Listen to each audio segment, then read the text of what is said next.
అంధం తమః ప్రవిశంతి ఏ అవిద్యాముపాసతే తతో భూయ ఇవ తే తమః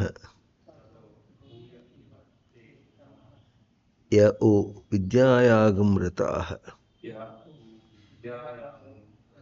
యా అనదు య ఓ విద్యాయాగ్రతాః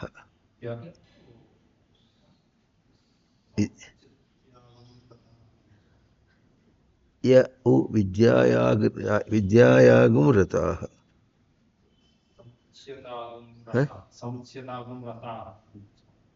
ఎక్కడ చూస్తున్నావు నువ్వు? ఏ శ్లోకం చూస్తున్నావు నువ్వు? నేను చెప్పేది ఎన్నో శ్లోకం? 9వ శ్లోకం.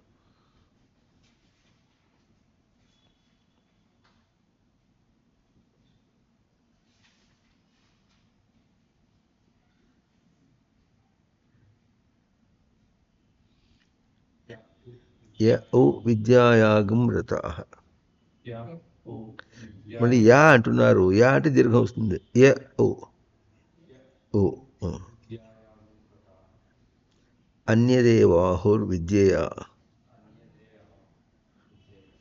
అన్యదేవాహుర్విద్యయా అన్యదాహురవిద్యయా ఇతి శుశ్రుమధీరాణాం. శుశ్రుమ కాదు, ఇది శుశ్రుమధీరాణాం. షు వస్తుంది. శుశ్రుమ శుశ్రుమ ఇది శుశ్రుమధీరాణాం ఏనస్తద్ విచచక్షిరే విద్యాం చ అవిద్యాం చ యస్తద్వేద ఉభయగుం సహ అవిద్యయా మృత్యుం తీర్త్వా విద్యయా అమృతమశ్నుతే.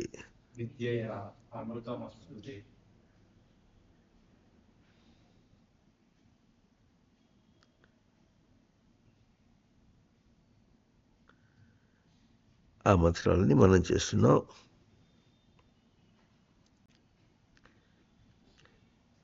ప్రతిసారి క్రమాన్ని మనం చేస్తున్నాం.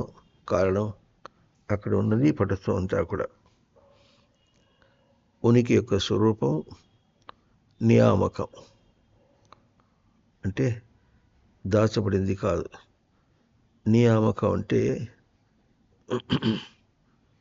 ప్రభుత్వం ఉన్నది, రాజు ఉంటాడు. రాజు నియామకం ఎక్కడ ఉంటుంది? రాజకోటలో కాదు, ప్రజలందరి మీద ఉంటుంది. ఎట్లాగో ఇది మనం సృష్టి న్యాయాన్ని అనుసరించినట్టు ఉంటుంది. అట్లాగే ఉనికి అన్నది తనకు ఎట్లా నియమపడిందంటే ఉనికి యొక్క సప్తధాతువులను, ఉనికి యొక్క సప్త దర్శనములను కూడా, ఉనికి యొక్క సప్త దర్శనములను ఎట్లా గ్రహించి వ్యక్తం చేయటం అన్న అంశానికి జీవులందరూ, ప్రాణులన్నీ కూడా బద్ధమై ఉన్నాయి. సప్తదర్శనములను గ్రహించి వ్యక్తం చేయటానికి బద్ధమై ఉన్నది. అంటే అంతకంటే వేరే విధంగా ప్రవర్తించడం లేదు. అది కూడా ఎట్లా ఉందంటే అన్వయోతిరేక న్యాయంలో. అంటే ఉనికిని భద్రంగా ప్రవర్తింపచేసినప్పుడే బయటది. అది ఉన్నదన్నా భ్రాంతిలో చెడినా కూడా, అది భ్రాంతిలో చూసినా సరే ఉనికి యొక్క తేజస్సుతోనే దాన్ని చూడాలి. ఉనికియే మనకు వెలుతురు. వ్యక్తం చేయాలన్నా అట్లాగే మనం వ్యక్తం చేసేది ఉనికినే.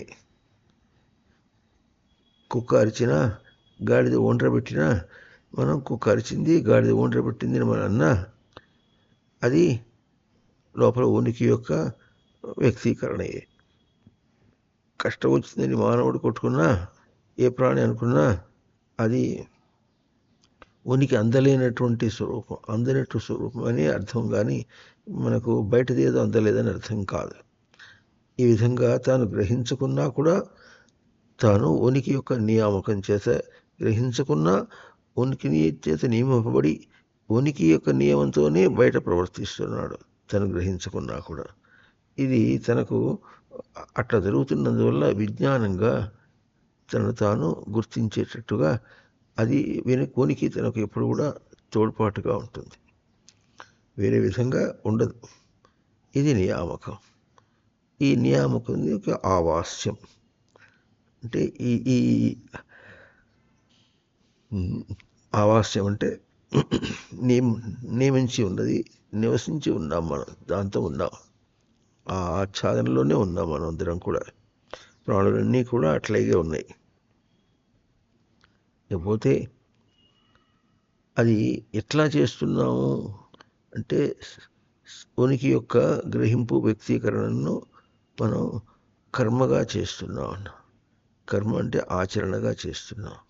ఈ ఆచరణ అనే పదం ఎందుకు వచ్చిందంటే బయటగా ప్రవర్తిస్తున్నారనుకుంటున్న జీవులు అది బయట అన్న ప్రశ్న అనుకోవటం అనేటటువంటి నామరూపాలతో చూసుకుంటున్న వాడి ప్రాణుల యొక్క దృష్టి అయినప్పటికీ కూడా అక్కడ బాహ్య సృష్టి ఎట్లా ఉందో పోయిన వారం చెప్పుకుందాం 2 మాటలు మళ్ళీ తర్వాత చెప్పుకుందాం. బయట ఎట్లా ఉందో లోపల తనకు అధిష్టాన స్వరూపంలో ఎట్లా ఉందో రెండింటికి అనుసంధాన ప్రక్రియ ఉంది. ఎట్లా ఉంది? తను ఎంత ప్రవర్తించినా సరే బయట సృష్టి తనకు ఒకటి అందిస్తుంది, సచ్చిదానందముల స్మృతిని అందిస్తుంది. తను తీసుకునేది కూడా సచ్చిదానందముల స్మృతియే. దానికంటే తాను వేరుగా ప్రవర్తిస్తున్నారనుకోవటం అది భ్రాంతి స్వరూపం. అందువల్ల భ్రాంతిని ఇట్లా ప్రస్ఫుటం చేసి ఎత్తి చూపించినట్టుగా చూపించి తాను ఉనికి స్వరూపంలోనే ఉన్నాడు అన్నటువంటి ప్రక్రియను తాను ఆచరిస్తున్నాడు అన్నది కర్మ. వద్దన్నా అదే ఆచరిస్తాడు, కావాలన్నా అదే ఆచరిస్తాడు. జ్ఞానం చేతనైనా అదే ఆచరిస్తాడు, అజ్ఞానం చేతనైనా అదే ఆచరిస్తాడు. దానిలో వేరే ఉపాయం లేదు. కనుక ఈ విధంగా ఇట్లా ఉంది. ఉనికి కర్మ రూపంలో ఉంది. ఇప్పుడు కర్మ ఇదే అయితే ఆ కర్మని ఒక కారణం చేత కానీ కార్యరూపం చేత కానీ ఫలరూపం చేతగా చేసినటువంటి కర్మ కాదది. అది వాస్తవం. అది ప్రక్రియ, వ్యవస్థగా ఉన్నటువంటి ప్రక్రియ. అంతేగాని అది బయటగా చేస్తున్నప్పుడు కూడా ఉన్నదని చెప్పడానికి ఎందుకు చెప్పుకుంటున్నాం? ఇప్పుడు మనం బయట రూపంతో బయట దృష్టితో చూస్తున్నాం కనుక చెప్పుకుంటున్నాం. అది బయటగా చేసినా సరే, నిద్రపోతున్నా సరే, అన్నిటిని ఉపసంహరించి నిద్రపోతున్నా సరే అక్కడ ఏం చేస్తున్నాడు? ఉనికినే తాను గ్రహిస్తున్నాడు, వ్యక్తం చేస్తున్నాడు. ఉనికి అనే మాట ఎప్పుడు చెప్పుకున్నాము, అది చాలా శుద్ధమైన స్వరూపం, అమృతమైనటువంటి స్వరూపం, పూర్ణమైనటువంటి స్వరూపం. అంతకంటే వేరే స్వరూపం ఇంకోటి కాదు. అంటే ఏమిటి? ఎంత అశుద్ధంగా ప్రవర్తించినా కూడా పూర్ణమైనది, పూర్వమైనది, పూర్ణమైనది, పూర్ణమైన స్వరూపంతోనే ప్రవర్తిస్తున్నాడు. అది తనకు ఆధారంగా ప్రవర్తిస్తున్నందువల్ల ఏమొస్తుంది? పూర్ణత్వం బయటగా దృష్టి పెట్టేప్పటికి పూర్ణత్వం అందదు కనుక తనకు రావాల్సినటువంటి కష్ట సుఖాలు వస్తాయి. దాన్ని తప్పించుకోలేరు.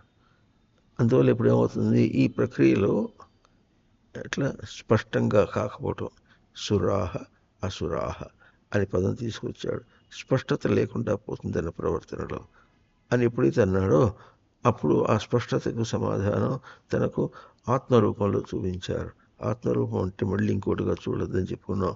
ఆత్మ అంటే నిరంతర ప్రవర్తన, ప్రాప్తి, ఎరుక అని అర్థం. అంతేవాడు. అది నేను అన్నమాట. ఆత్మ అంటే నేను అనుకోవటం అనేటటువంటిది దానికి చాలా మననం చేసుకుని ఎప్పుడూ తర్వాత తీసుకోవాల్సింది. ముందు ప్రవర్తన. ఆ నేను అనేది ఎప్పుడు వస్తుందంటే బయట ప్రవర్తించేటప్పుడు తనకు ప్రవర్తన చేస్తూ ఉంటే బయటగా ఎప్పుడైతే దృష్టి ఉందో అక్కడ నిరంతరం అనే పదం లేదు. అందువల్ల ప్రవర్తన లేదు. ప్రవర్తన సరిగా లేదు కనుక, స్పష్టంగా లేదని ఇందాక చెప్పారో, అస్పష్టమైనటువంటిది చెప్పారు. అప్పుడు కనుక ప్రవర్తన లేదు కనుక ప్రాప్తి లేదు కనుక ఎరుక లేదు, తెలియటం లేదు. అదే ప్రవర్తిస్తున్నప్పుడు, ఉనికితోనే ప్రవర్తిస్తున్నప్పుడు కూడా తెలియటం లేదు. ఇట్లాగైతే ఫ్యాన్ తిరుగుతుంది, కరెంటుతో తిరుగుతుంది, మా ఫ్యాన్కి కరెంటు తెలియదు. నీటిలో ఉనికి ఉన్నది కానీ నీటికి తెలియదు. నీటికి తెలియపోయినప్పుడు కూడా నీటికి అది రూపమైంది. నీరు అని గుర్తించాలంటే అది ఉనికి చేత గుర్తించాలి కానీ ఇంకో నామరూపం చేత గుర్తించేది కాదు. నీటి యొక్క ఏ ప్రక్రియ మనం చేయాలన్నా అక్కడ దానిలో ఉన్నటువంటి ఉనికితోనే ప్రక్రియ చేస్తాం కానీ మరి వేరే విధంగా కాదన్నారు. అట్లాగూ ఏదైనా సరే ఈ మాటలు మనకు 7వ అధ్యాయంలో భగవద్గీతలో వరుసనే వస్తుంటాయి. రసోహమప్సు అని ఇట్లా వరుసగా వస్తుంటాయి. కనుక ఈ విధంగా ఆత్మతో పోల్చున్నారు. నిరంతర ప్రవర్తన, ఉనికిని గుర్తించుకుంటూ బయట ప్రవర్తించాల్సిందే కానీ తాను ఉన్నవాడే ప్రవర్తించాలి కానీ లేని స్వరూపమై ప్రవర్తించడం అనేది కాదు. కనుక ఉండటమే నుంచి ప్రవర్తించాలంటే ప్రవర్తన అంతా ఉనికి యొక్క స్వరూపంగానే ఉంటుంది. ఉనికి స్వరూపంగా కాకుండా మన విషయ స్వరూపంగా తీసుకుంటే అది మనకు సమన్వయం కాదు అని ఇట్లా చెప్పుకుంటూ వచ్చి పరిభూహు అని దాకా వచ్చి అంటే పాలనగా కలుగుతున్నది. అది పాలనగానే కలుగుతుంది. ఇంకా జీవనం కూడా మన ఉనికి పాటలు ఎట్లా ఉంది? సప్తదర్శనముల యొక్క పాలన పూర్ణంగా చేసింది జీవితం. జీవితం అంటే సప్తదర్శనముల యొక్క పాలన పూర్ణ అని చేసింది. దాన్ని మనం దర్శనం చేయాలి, దానికి కట్టుబడాలి. కట్టుబడటం అనేదే జీవనం. ఇదంతా కలిపి ఆవాసి, ఈశావాసి. దీన్ని తప్పించుకుని ప్రవర్తిస్తున్నాను అనుకోవడం చాలా మిథ్య. దానికి ఎంత బాధపడినప్పుడు కూడా ఎవరు ఏం చేయలేరు. తనే మారి రావాలి, ఎన్ని జన్మలకైనా మారి రావాలి. తర్వాత ఆత్మస్వరూపంతో పోల్చారు. ఇప్పుడు విద్య అవిద్యా స్వరూపంతో పోల్చుకుంటూ వచ్చారు. విద్య శబ్దానికి సప్తదర్శనములు ఉండటమే కాదు, సప్తదర్శనములు తాను ప్రవర్తించడమే కాదు, అవి తనకు ఎరుకలో ఉండటం. ఉనికి సప్తదర్శనములు కూడా ఎరుకలో ఉండటం, గుర్తించుకుంటూ ప్రవర్తించటం. ఈ మాట చాలా గొప్ప విశేషం. అమ్మతో ప్రవర్తించాడు, అమ్మ తెలియదు. అమ్మ యొక్క స్వరూపాన్ని అమ్మ ఏం చేసింది? తను కూడా పుత్ర వాత్సల్యంలోకి తీసుకుంది. కొడుకు ఏం చేశాడు? తెలియని దినంలో అమ్మ యొక్క పుత్ర వాత్సల్యానికి ఆహుతి అయిపోయినాడు. ఇది చాలా విశేషం. లోకంలో జరుగుతున్నటువంటి మోసం తెలియటం లేదు, తనకే తెలియటం లేదు. అమ్మకి పెద్దదైన అమ్మకి తెలియదు, చిన్నవాడైనటువంటి కొడుకు తెలియకుండా ఎట్లా ఉంటుందో అట్లాగే విషయాల్లో ప్రవర్తించేటప్పుడు కూడా అక్కడ అది ఏమందిస్తోందో మనకు అర్థం కావట్లేదు. దాన్నే అనుకోకుండా పోయిన వారం ప్రవచనము 18 నిమిషాల తర్వాత అదేమైంది, ఒట్టి ఆడియోనే వచ్చింది కానీ వీడియో రాలేదు. అక్కడ చెప్పినటువంటి రహస్యం ఏమిటంటే వాల్మీకి యొక్క అంకురవాణి, ఆ శ్లోకాన్ని చెప్పుకున్నాం మనం. మా నిషాద ప్రతిష్టాం తమగమ శాశ్వతి సమాహ యత్ క్రౌంచ మిథునాత్ ఏకమవధి కామమోహితం అన్నారు. క్రౌంచ మిథునము కామమోహితం అనేటప్పటికీ పిచ్చర్థం చెప్పేస్తారు వాళ్ళు.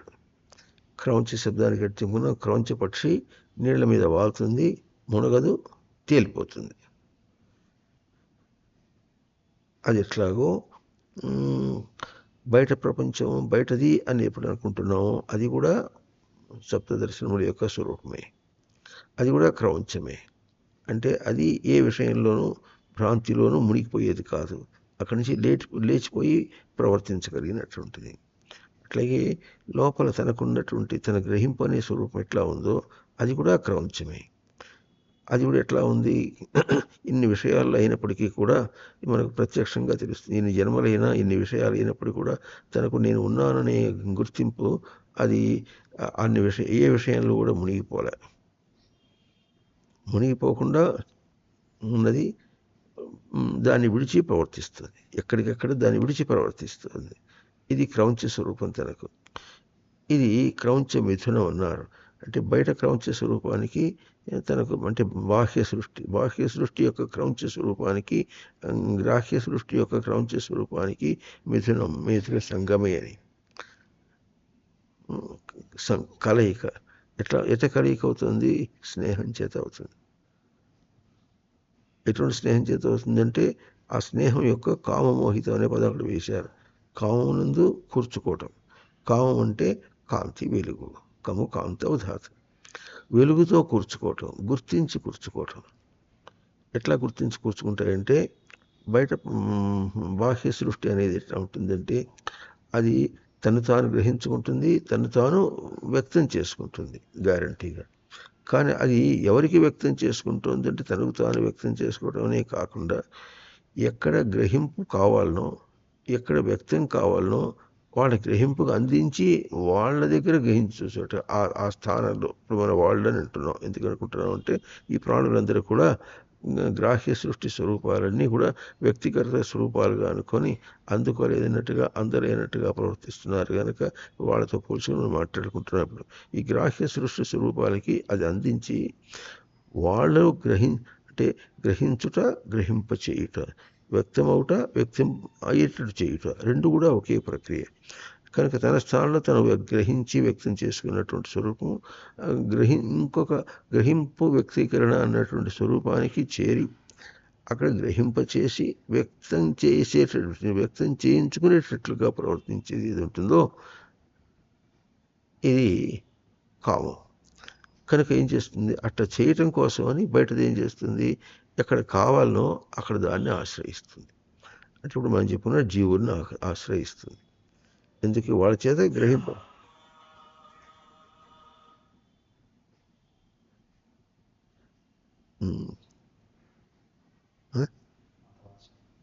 వస్తున్నారు.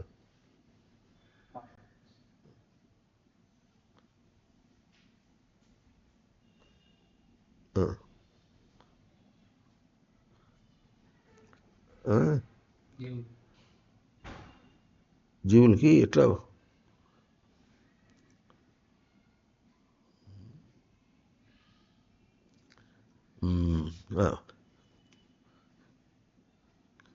కామమోహితం అర్థం చెప్పుకుంటున్నాం. అంటే వెలుగుగా ఎట్లా వెలుగు ఉంటుందంటే జీవులకి అందింప చేయాలి గనక జీవుల్ని ఆశ్రయించి కూర్చుకుంటుంది. బయట సృష్టి, బాహ్య సృష్టి జీవుల్ని కూర్చుకుంటుంది. మోహితం అంటే మోహ వైచిత్య కూర్చుకోవటం. ఎట్లా? వెలుగుగా కూర్చుకుంటుంది. తను అందించగలిగినటువంటి వెలుగుగా కూర్చుకుంటుంది అది. అట్లా కాకుండా ఇంకా జీవుడు ఏం చేస్తాడంటే తను గ్రహించాలి గనక గ్రహించటానికి దాన్ని కూర్చుకుంటుంటాడు. ఎందుకంటే అది వచ్చి తను ఎప్పుడైతే సోకడం అంటారు, తను ఎప్పుడు చేరుతుందో చేరేటప్పటికి తనకి లోపలిది తనకు చైతన్యవంతం అవుతుంది. అది చైతన్యవంతం చేయటానికి వస్తుంది. అది సోకేటప్పటికి తను చైతన్యవంతం కావటం తనకు తెలుస్తుంటుంది. దానికోసమని బాహ్య సృష్టిని తను అందుకుంటాడు. ఇప్పుడు మనం గుర్తించవలసింది ఏమిటంటే బయట బాహ్య సృష్టి, గ్రాహ్య సృష్టికి ఇటువంటి కామమోహితం అంటే మరి సరిగ్గా మళ్ళీ ఒకసారి విను. కామమోహితం శబ్దాన్ని మళ్ళీ చెప్పుకుంటున్నాం. బాహ్య సృష్టి ఎట్లా ఉంటుందంటే తనకు సప్తదర్శనముల యొక్క గ్రహింపు, వ్యక్తీకరణ ఉన్నది. దాన్ని గ్రహింపచేసి వ్యక్తం చేయటం అనేటటువంటి జీవుడు ఉన్నాడు కనుక ఆ జీవుడిని ఆశ్రయిస్తుంది. వెలుగు కూర్చుకుంటుంది. కామ మోహితం ఆ వెలుగుగా కూర్చుకుంటుంది. జీవుల్ని బాహ్య సృష్టి కూర్చుకుంటుంది. ఇప్పుడు జీవులు ఏం చేస్తారంటే తన లోపల ఉన్నదాన్ని తను గ్రహించడానికి బయటకు వచ్చేప్పుడు ఎట్లా వస్తుంది? దాన్ని ఎట్లా క్యాటలిస్ట్ అంటే మనం సాయంత్రం పూట ఎండలో నిలబడితే ఆ సూర్యరశ్మి మనం తోకేటప్పటికి మనలో D-విటమిన్ బయటకు ఎట్లా వస్తుందో ఇది చాలా మంచి ఉపమానం. అట్లాగే బాహ్య సృష్టి మన దగ్గర సోకేటప్పటికీ మనకేం చేస్తాం? గ్రహించటానికి తన స్వరూపాన్ని చైతన్యవంతం చేసుకుంటాడు. అంతకుముందు తనకున్నది కానీ బయటకు వచ్చేటప్పుడు చేసుకుంటాడు. ఇది తను కూర్చుకుంటాడు. ఈ విధంగా తాను ఏం చేస్తాడు? బయట దాన్ని ఒక రంగంగా చేసుకోవడానికి ఆశ్రయిస్తాడు. ఇది కూర్చుకోవడం అనమాట. ఈ విధంగా పరస్పరము కూర్చుకుంటారు. ఇద్దరు కూర్చుకున్నది కూడా ఒకటే స్వరూపం. ఒకటే స్వరూపం ఏమిటది? సప్తదర్శనములేంటి? సప్తదర్శనముల కోసమే కూర్చుకుంటారు వాళ్ళు. ఇది సప్తదర్శనములు తీసేసి మనం ఏం చేస్తున్నాము? నేను, నువ్వు, బయట జగత్తు, కోరిక అన్నటువంటి స్వరూపంతో మనం మాట్లాడుకుంటూ పోతున్నాం. అందువల్ల చేసేది మనం తప్పు చేస్తున్నాం. అందువల్ల ఇప్పుడు ఏమవుతుంది? విద్య అవిద్య అయిపోయి ఇరుకులోకి రావటం లేదు. సప్తదర్శనము ఇరుకులోకి రావటం లేదు. ఇప్పుడు మనం ఏం చేస్తున్నాం? బయట విషయాలు, ఎన్నో విషయాల్లో సందర్భం పెట్టుకుంటున్నాం.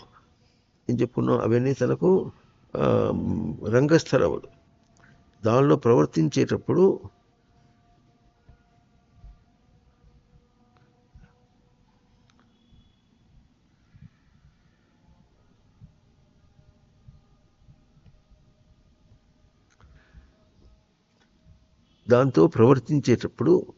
తను ఏం చేస్తున్నాడు? సప్తదర్శనములను పరస్పరము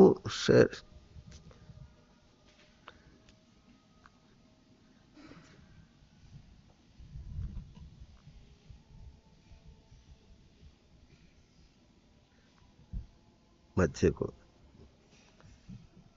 దూరంగా ఉంది. కొంచెం ముందుకు వచ్చేట్టుగా చెయ్యి.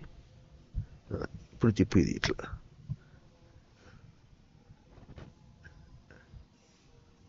సరే,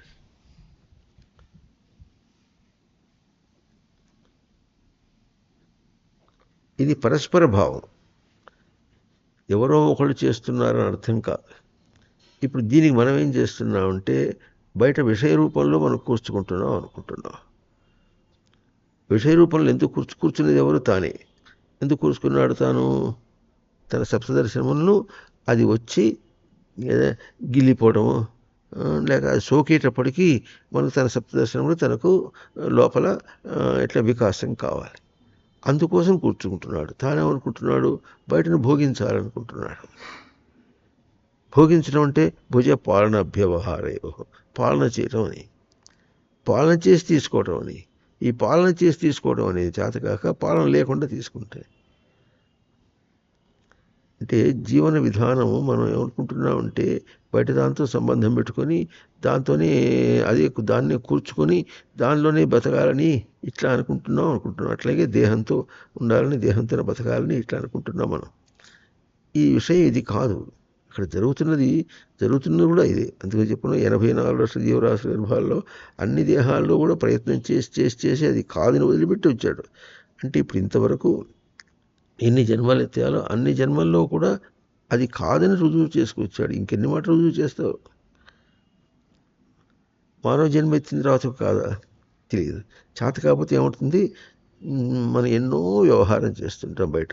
ఆ వ్యవహారంలో అన్నింటిలో కూడా అర్థం అది. తను తాను కూర్చుకోవటం అనేటువంటి అర్థం. అయితే అది బయట ఏం చూపిస్తుంది? ఒకటి కష్టం అని, ఒకటి నిష్ఠూరం అని, అది ఎట్లయింది, ఇది ఇట్లా అయిందని చెప్పేసి దానికి వాళ్ళు కారణం, దీనికి వీళ్ళు కారణం అని అనుకోవటం. ఇది చాలా ఆత్మవంచన. ఆత్మవంచన అనే పదం చెప్పినా కూడా ఒకసారి చెప్పినప్పుడు బాగానే ఉంటుంది, కానీ ఆత్మవంచన అనేది ఏం చేసుకుంటున్నాం అనేది అక్కడ జరిపించుకొని చూసినప్పుడు తెలుస్తుంది మనకు విలువ. ఆత్మవంచన చేసుకుంటున్నామని అది కూడా దర్శనం చేయాల్సిందే. ఎన్ని బోధవాక్యాలు విన్నా కూడా దర్శనం కాకుండా మనం వింటుంటాం. అప్పుడు ఏమవుతుంది? అది ప్రవృత్తిగానే మిగిలిపోతుంది. ఎట్లా ఉంటుంది? ఒక కమాండింగ్ వాయిస్, లేకపోతే ఇంకొక థ్రెటనింగ్ వాయిస్, లేకపోతే దీన స్వభావము, లేకపోతే చాతకాంతనము, ఇంకా లేకపోతే పిరికితనము, ఇటువంటివన్నీ కామ క్రోధ లోభము, ఇవన్నీ కూడా తను కల్పించుకున్న రూపాలే. ఉనికికి అవి లేవు. ఉనికి ఎట్లా ఉంటుంది? ఎంత ప్రశాంతంగా ఉంటుందని ఇప్పుడు దీనికి ఎట్లా చెప్పాలి? ఎవరితోన్నా మాట్లాడినా, ఎవరితోన్నా ప్రవర్తించినా కూడా ప్రతి ఇంద్రియంలో వ్యక్తమవుతుంది తన నిండుతనము, పూర్ణస్వరూపం. అట్లా ఒదిగి మాట్లాడటం, ఒదిగి ప్రవర్తించడం, ప్రవర్తించడం తెలిసిపోతుంది. ఏ ఇంద్రియం దాచుకోదు. ఆ ఇంద్రియం ద్వారా మనం ప్రవర్తించేస్తున్నాం. దాన్ని గుర్తించడానికి చేసే ప్రయత్నం దానికోసం ఎట్లా ఉంటుంది? సనిశ్చయ నియోక్తవ్య యోగో అనిర్విణ చేతస. ప్రసిద్ధార్థం చెప్పుకుంటే విసుగు చెందిన చిత్తంతో ఎన్ని జన్మలైనా దాన్ని గుర్తించడం కోసమే మనం ప్రయత్నం చేస్తాం. అది గుర్తించేదాకా జన్మలు ఎత్తాల్సింది, వేరే ఉపాయం లేదు. జన్మలు ఎత్తాలనేది భౌతిక విషయాత్మకంగా చెప్పినమాట. అన్ని ప్రకాశములు తీసుకోవాలి. ఇవన్నీ లైట్, ఇవన్నీ పాఠములు. తెలియుట జన్మ అంటే తెలియుట ప్రకాశం అంటే అన్ని విషయాల్లో తాను ప్రవర్తించి తెలుసుకోవాలి. ఎన్ని జన్మలైనా సరే, ఎన్ని ప్రకాశములైనా సరే, ఎన్ని వెలుగులైనా సరే, ఎన్ని పాఠాలైనా సరే దానిలో ప్రవర్తించి తీసుకోవాలి. అవునా? కనుక జీవితం అంతా కూడా సృష్టి ఆధ్యాత్మికము, కర్మ ఆధ్యాత్మికము, జీవితం ఆధ్యాత్మికము తెలియగా ఆధ్యాత్మిక పీఠమును అందుకొనగా తెరువు గురువే అన్నారు. అందువల్ల విద్య స్వరూపం అంతా కూడా చివరికి ఎక్కడ మిగిలిందంటే తాను మామూలుగా వెతుకుంటూ పోతుంటే లోపలిది అందుకుంటుంటే అది ఏం చేస్తుందో లోపలిది మాటి మాటికి నీకు చూపిస్తుంది. నువ్వు అందుకోలేకపోయినా చూపిస్తుంది. అట్లా చూపించినప్పటికీ కూడా అది ఎట్లా మనకు జీవుని యొక్క భాషలో చెప్పాలి. పసివాడికి పసి మాటలతో చెప్పాలని అనుకుంటాం. జీవుడికి జీవ భాషలతో చెబితే అర్థం అది చెప్పాలి. బయటగా ప్రవర్తిస్తున్న వాడికి బయట భావంతో చెప్పాలి, బయట తీరుగా చెప్పాలి, బయట మాటగా చెప్పాలి. అది అట్లు చేస్తే ఇట్లయింది అని చెప్పి చెప్పుకుంటూ దీన్ని అందించాలి. అంత దూరంలో ఉన్నాం మనం. ఇది అవిద్య. ఇది చాలా ఆశ్చర్యకరమైనటువంటి విషయం. తాను అదే ఉండి అది తనకు అందకపోవటం అనేటటువంటిది మనకు శాస్త్రము కానీ ఇంకా మన గురువులు బోధ చేసినా కూడా అది అవుతుందన్నమాట. ఇప్పుడు ఇది కూడా శాస్త్ర బోధ అన్నాం. శాస్త్ర బోధ అంటే శాస్త్రం ఎక్కడుంది? ఆఫ్టర్ వాట్ ఈజ్ శాస్త్ర ఐసే మనం కల్పించిందే కదా అంటాడు ఒక ఇంజనీర్, సైంటిస్ట్. ఇప్పుడు కాదు, ఇప్పుడు 60 సంవత్సరాల వెనక అన్నాడు. అంటాడు. వాడికి ఏమర్థమవుతుంది? అది మనం కల్పించింది కాదు, మనకు ప్రతిరూపం. అది శాస్త్రం అనేది తనకు ప్రతిరూపం. అంటే తన వ్యవస్థను చెప్తున్నది, శాసించి చెప్తోంది. అది మనం ఏం చెప్తాం? ఆ పుస్తకం, ఆ వేదములు, ఆ ఉపనిషత్తులు అని దాంతో మాట్లాడతాం. మనం శాసించి చెప్పేటటువంటిది శాస్త్రం.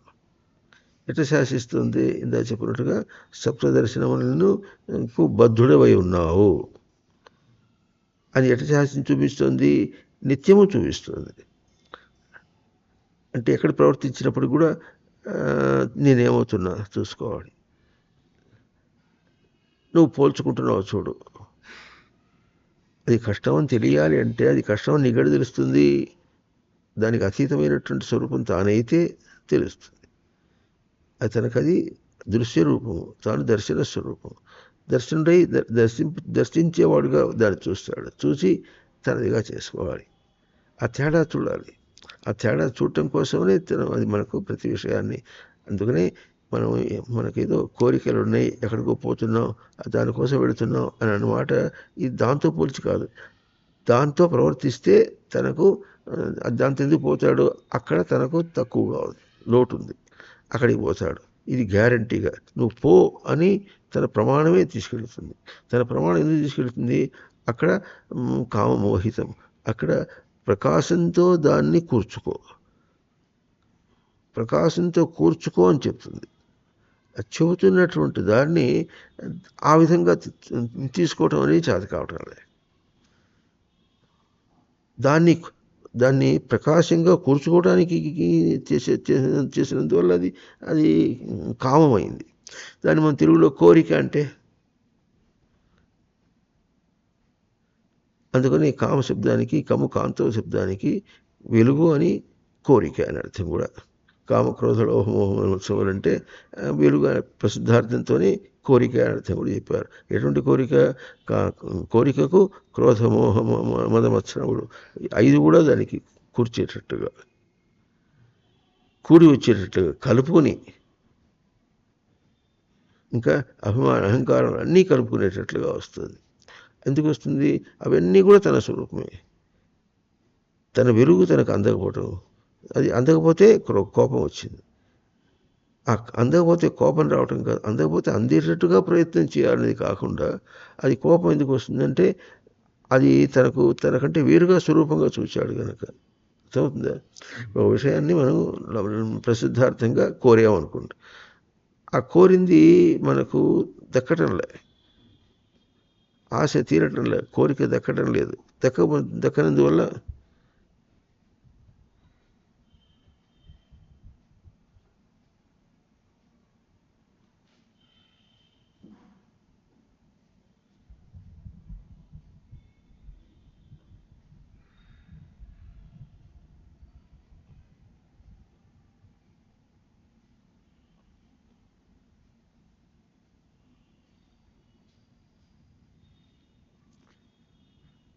ఆ దక్కకపోవటం అనేటటువంటిది అది దాని యందు కలిగినటువంటి నిస్పృహ ఏదుందో అవన్నీ క్రోధ లోభ మోహ మదమత్సరములుగా ఆడతాయి. అంటే ఇంకా నెగిటివ్ వాల్యూస్లో వెళ్ళిపోతున్నాయి, వ్యతిరేక స్వరూపాల్లో వెళ్ళిపోతున్నాయి. ఇది మనకు అటు ఎందుకు వెళ్ళిపోతున్నాయి అంటే మనం దాన్ని కోరటం కానీ ఆ వెలుగును దర్శనం చేయటం కానీ, అది ఎటువంటి దర్శనము? సప్తదర్శనములకు ఇచ్చేటటువంటి వెలుగు.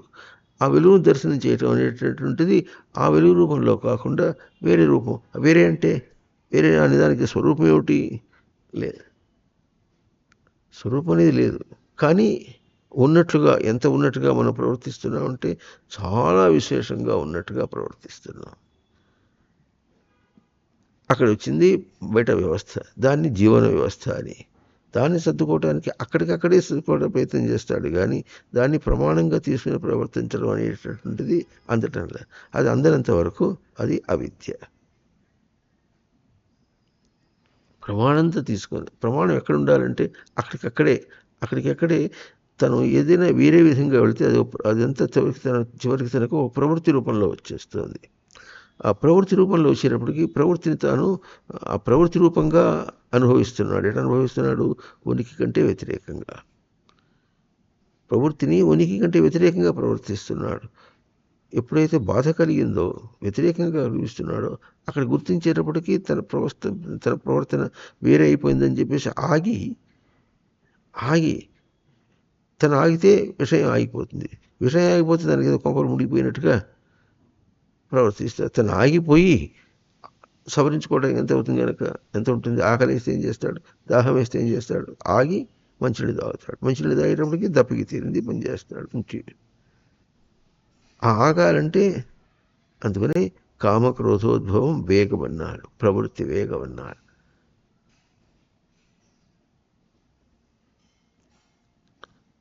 అది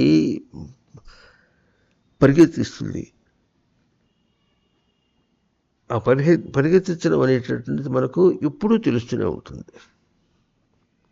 10 రోజులు చెప్పుండేవాడు, ఎక్కువగా నవ్వితే ఏమో ఇవాళ ఎక్కువగా నవ్వుతున్నా, ఏదో ఉంది, ఏదో మూడింది అంటుండేవాడు. ఇవాళ ఎందుకో అన్ని గవగా కింద పడిపోతున్నాయి, దుడుకుగా ఉంది దేహం అంతా కూడా, చేజారిపోతున్నాయి అని అంటాడు. అవి ఎందుకో కాకుండా ఆ ప్రవృత్తి, దాన్ని ఆపేసి వెంటనే ఆపేది. ఆ ప్రవృత్తిని వెంటనే ఆపితే ఏమవుతుంది? బయట బాహ్య స్పర్శ పోతుంది, పోయి తన స్వరూపం దొరుకుతుంది. కాసేపు చుటికాలం అంటే అట్ట చిటికి వేసినంత కాలం ఆగి దాన్ని ఎట్లా మన భాషలో చెప్పుకోవాలంటే ఎట్లా ఉంటుంది?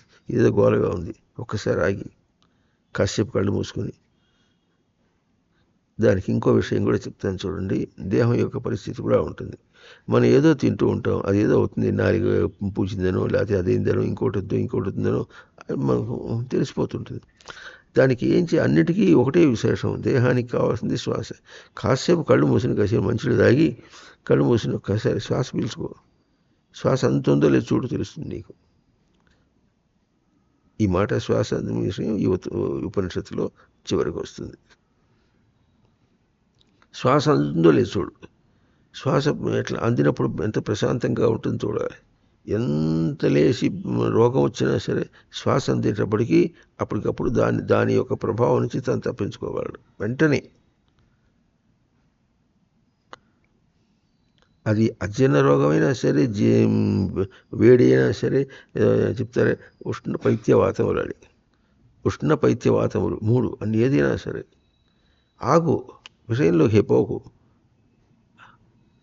కాసేపు ఆగి నిన్ను దాన్ని తమాయించుకోవటం అంటారు. మరి మా అందరు ఎట్లా అంటారు తమాయించుకోవటం అని తెలుస్తుంది.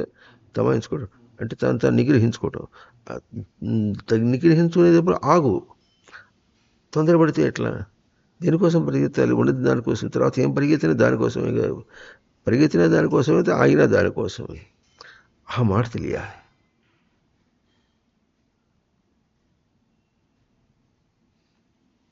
సపోర్ట్ చేస్తున్నాడు.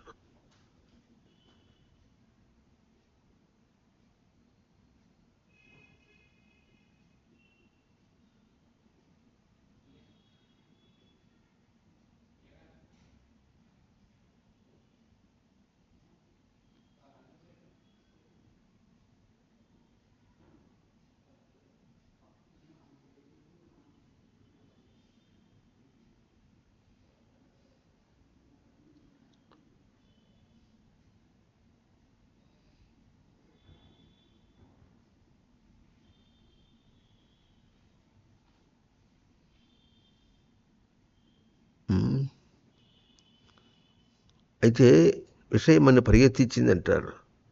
విషయం పరిగెత్తించిందంటే విషయానికి కాళ్ళేవి? దానికి కాళ్ళు ఇచ్చినా ప్రాణం ఇచ్చినా మనం ఇచ్చిందే కదా. అది ఉన్నది అంటే ఉన్నది, అది ఇప్పుడు అయిపోవాలంటే అయిపోయింది. ఇప్పుడు చిన్న ఉదాహరణకి, ఇప్పుడు కూర్చున్న ప్రవచనం జరుగుతుంది, కడుపులో ఏదో తేడా వచ్చింది. ఇప్పుడు చెప్పాలంటే ఏం చేయాలి? కడుపులో తేడా వచ్చిందని చెప్పి ప్రవచనాన్ని భంగం చేయకూడదు అని మొదలుపెట్టాను. మొదలుపెట్టుకుంటూ పోతుంటే అప్పుడు ఏమవుతుంది? నీ పని నువ్వు చేసుకుంటూ నా పని నేను చేస్తున్నా అంటుంది లోపల. ఎందుకు చేస్తుంది అది? దాన్ని అటు చేసావుగా, నా బంగారు పుత్తలు ఏలు పెడితే ఎక్కుతానే అంటుంది అది. అది జరుగుతూ ఉంటుంది. ఇప్పుడు ఏం చేయాలి అంటే ఇటువంటివి ఇట్లా వస్తాయి. అంటే చాలా పవిత్రమైనటువంటి విషయంలో అట్లే వస్తుంది. లేకపోతే ఒక కాలేజీలో లెక్చరర్ వచ్చాడు, ఆ మాటకు వస్తుంటే పాఠం చెప్తుంటే వాంతికి వచ్చేటటువంటి విషయంగా ఉంది. అది లెక్చర్ టైం అయిందని వచ్చేసాడు, చెప్తుంటే దాన్ని తప్పించుకోవడానికి ఎట్లా ఉండాలి? అంత విపరీతంగా వచ్చినటువంటి కొన్ని వస్తాయి. కేవలం తన ప్రవృత్తి కూడా, అంటే దేహం యొక్క ప్రతిక్రియ, రెస్పాన్సిబిలిటీ అట్లా వస్తుంది. ఇంకా విషయం నందు కోరిక చేత అది కావాలని పరిగెత్తడంలో ఉన్నటువంటి ప్రవృత్తి వేగం అది తెలుస్తుంది. అన్నీ కడుపులో తేడా వస్తేనో, నాలుక పూసినా, తలకాయ తల మీద వేడెక్కినా మనకి ఎడ తెలుస్తుంటుందో, బయట విషయాల్లో మనకు దాని ఎంత ప్రీతి ఉన్నదో అనే మాట మనకు తెలుస్తుంది, బాగా తెలుస్తుంది. దాన్ని చదవడానికి మెదడు చక్కగా డిజైన్ చేయబడింది. Brain is the reading point. మెదడులో తెలిసిపోతుంది. ఎట్లా తెలుస్తుంది? అన్ని కణముల యొక్క రెస్పాన్స్తో వస్తుంది. రెస్పాన్స్ అంటే ప్రతిస్పందన. అన్ని కణములు ప్రతిస్పందన చేసినట్టు వస్తుంది.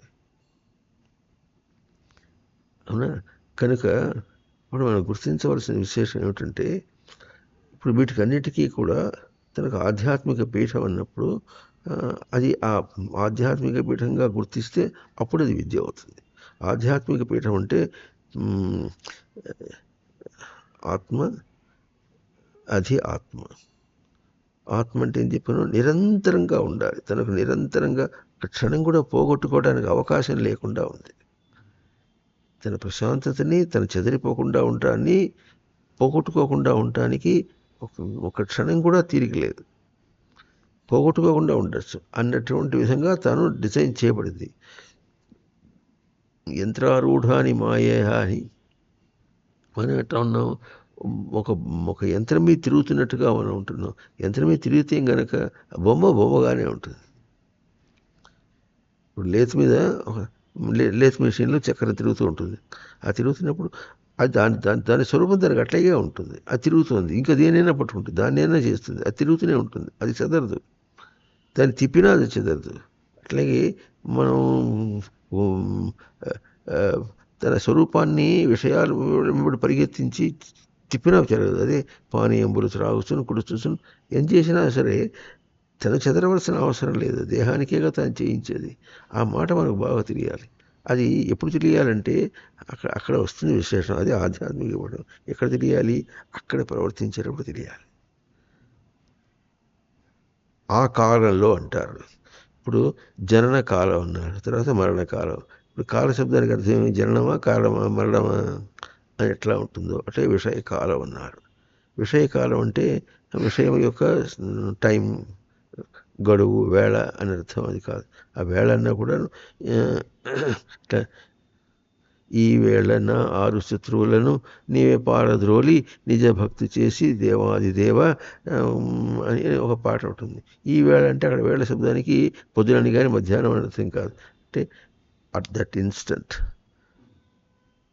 ఆ తరుణమునందు, అంటే అక్కడ ఆ ప్రవర్తించే సమయంలో. దాన్ని మనం ఇక్కడ కాల శబ్దానికి చక్కగా మనకి ఏం చెప్పారు? కాల శబ్ద సంఖ్యానయోహం అని చెప్పారు. ఇంకా గతి సంఖ్యానయోహం. అక్కడ ప్రవర్తిస్తూ పలికించుకొని తాను సమన్వయం చేసుకుంటూ, ఈ మాట బాగా గుర్తించాలి. బయట మనం ప్రవర్తించి ఏం చేస్తున్నాం? ప్రవర్తించి పలికిస్తున్నాం, ఒకటి పలికించడరా. ప్రవర్తించి పలికించుకుంటున్నాం, సమన్వయం చేసుకుంటున్నాం.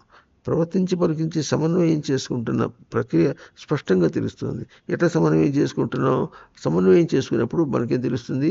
అవుతున్నది లేదు తెలుస్తుంది. సమన్వయం అవుతున్నది లేదు తెలుస్తుంది. ఆ తెలుస్తున్నప్పటికీ కూడా మనం గుర్తించలేకపోతే ఆ టర్బులెన్స్ అంటారు. మనకు కలిగే అలజడి మెదడులో మనకు బాగా తెలుస్తుంటుంది. మెదడులో ఇచ్చేటువంటి తరంగములు ఎట్లా వస్తాయి? చాలా అలజడిగా వస్తుంటాయి, ఇష్టం వచ్చినట్టుగా వస్తుంటాయి. రివర్బరేటింగ్ అంటారు. బాగా చెదరగొట్టినట్టుగా వస్తుంటుంది. తెలిసిపోతున్నా గుర్తించలేక చేసుకుంటూ వెళ్ళిపోతే ఎట్లా? గుడ్డిగా చేయకూడదు ఎప్పుడు కూడా. దీన్ని గుడ్డిగా ఈ మాటలు వింటుంటాం. ఈ మాటల యొక్క విలువ మనం తెలుసుకోవాలంటే ఎంతో ప్రవర్తించి తెలుస్తుంది. అందుకనే శాస్త్రం అంటే శాసించేటటువంటిది. ఇది తనకు తన దర్శనము, తనకు శాసనం. సప్త దర్శనము తనకు శాసనం. ఈ శాసనం తన దర్శనమే మరి ఉపనిషత్తులు చెప్పినా, వేదములు చెప్పినా నీకంటే వేరు స్వరూపం కాదు. ఇంకా అది ఆధ్యాత్మిక పీఠం అంటే తనకు నిరంతర ప్రవర్తనగా, ధారణగా ప్రవర్తన.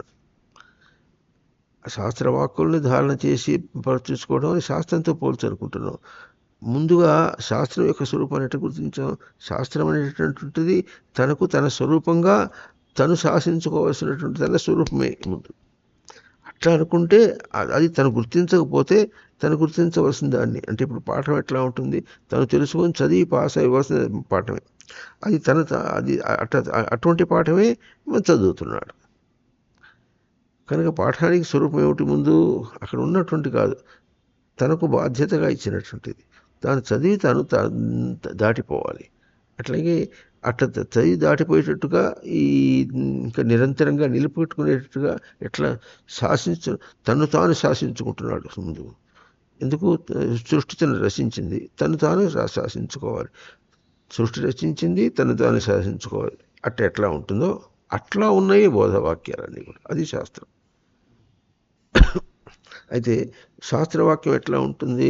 బోధ ఎంతైనప్పటికీ కూడా తాను విన్నప్పటికీ కూడా దాటిపోయేటటువంటి తన స్వరూపంగా ఉన్నాడు.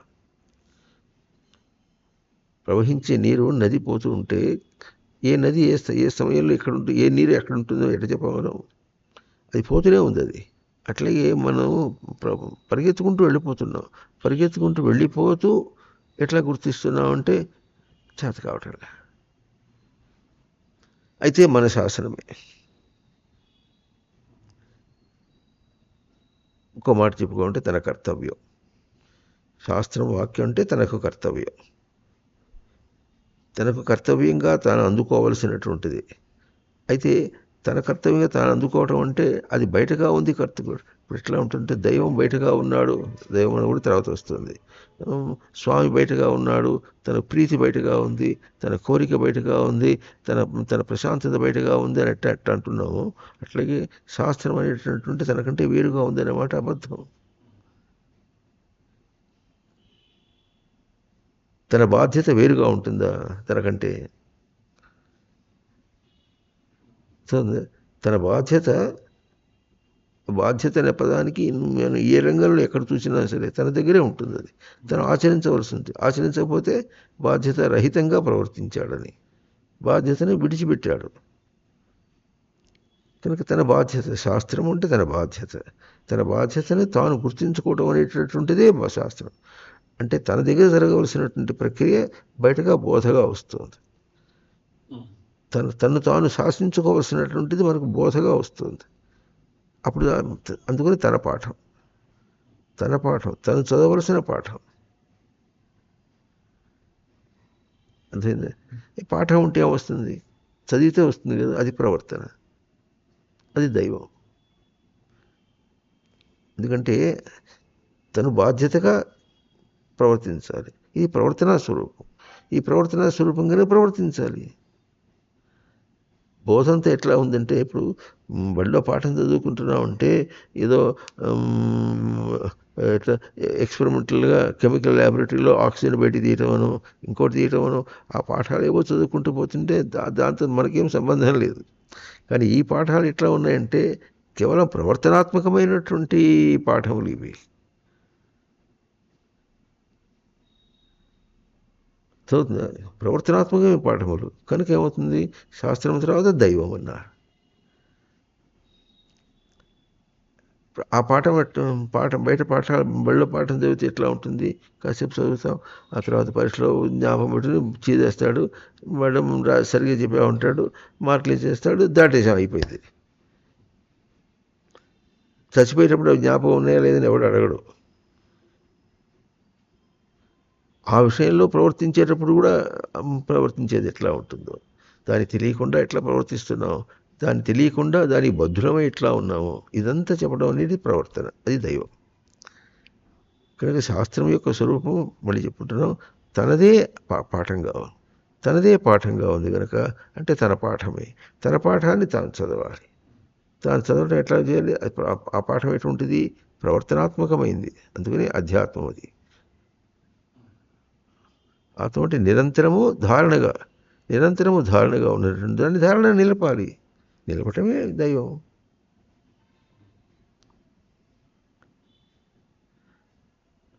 ఇది విద్య.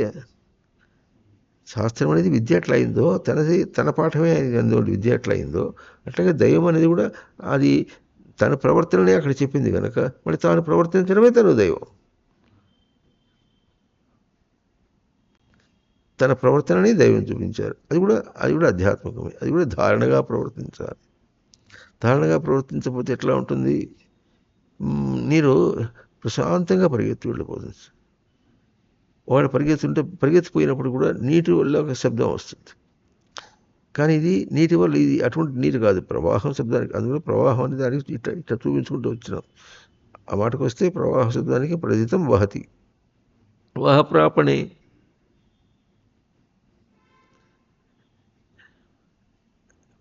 అక్కడ ప్రవాహం ఎట్లా అవుతుందంటే మాటికి తను తాను ఎట్లా నిర్దేశించుకున్నాడో, తను శాసించుకున్నాడో, అది శాస్త్రంగా, అది బోధగా తనకు వస్తుంది. దాన్ని తాను నిలుపుకుంటే ప్రజితం, అది దాన్ని తాను వహప్రాపణే, పొంది నిలుపుకుంటే అని ఎట్లా అర్థున్నామో, ఇప్పుడు ఇక్కడ ధారణ అని చెప్పుకున్నాం. ఆధ్యాత్మికం శబ్దానికి అది ధారణ అన్నట్టు చెప్పుకుంటున్నాము. ఇక్కడ వహది ప్రవాహం అన్నా కూడా ధారణ. ధారణగా పెట్టుకున్నప్పుడే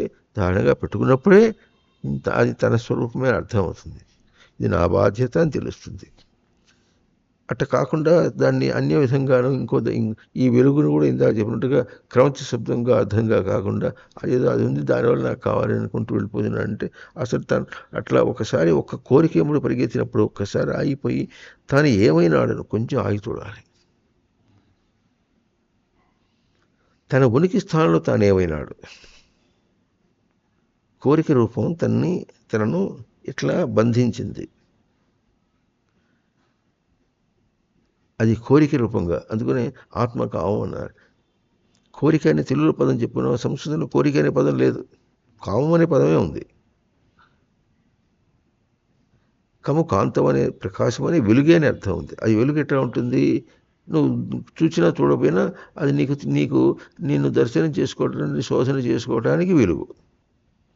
ఎట్లాగూ అది దెబ్బతింటే ఆ దెబ్బ నీకే తగులుతుంది.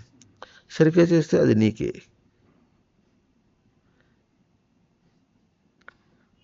కనుక ఇది తనకు దైవం అన్నారు. తన క్రీడాత్మకమైనటువంటిది.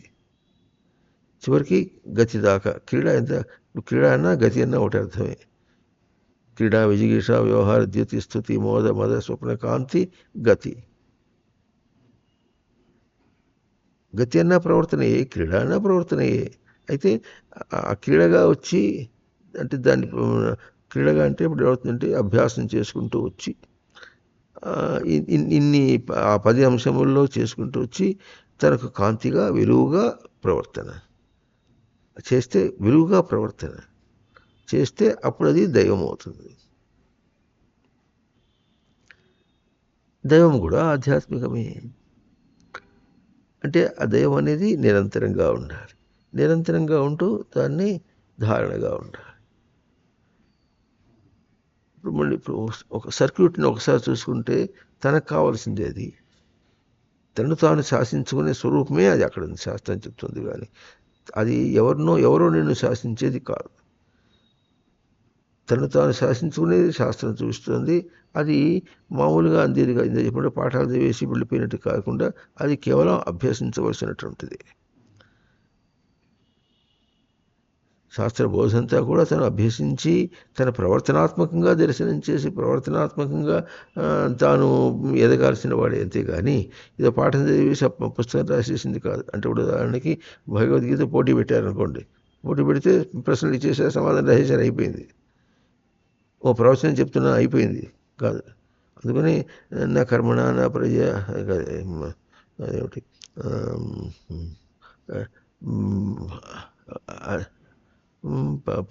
ప్రవచనం చెప్పినంత మాత్రం చేత కాదని.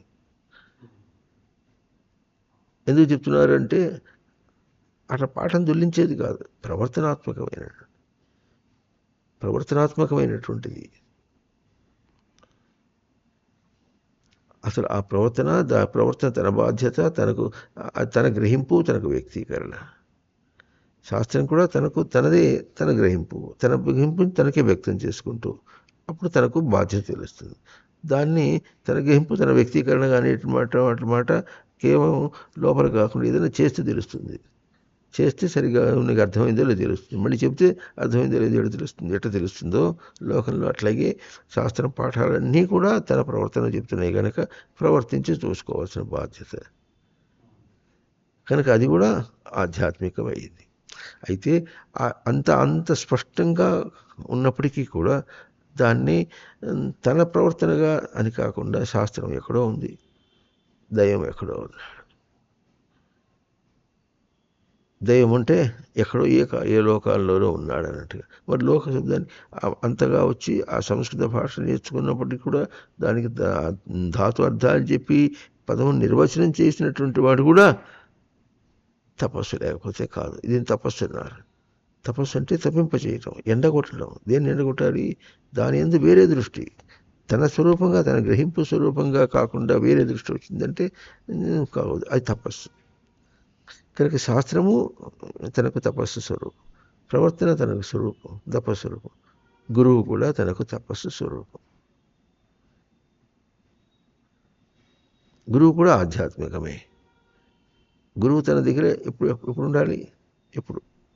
ఎప్పుడు నిరంతర ప్రవర్తన. గురువు తన దగ్గర ప్రవర్తనాత్మక స్వరూపం,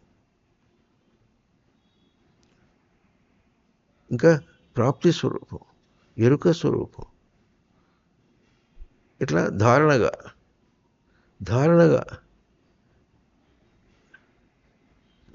దానికి ఇప్పుడు ఏం చేసాము? ఎట్లాగైతే శాస్త్రమునకు బయట పాఠాల ఆలంబనగా తీసుకున్నాము,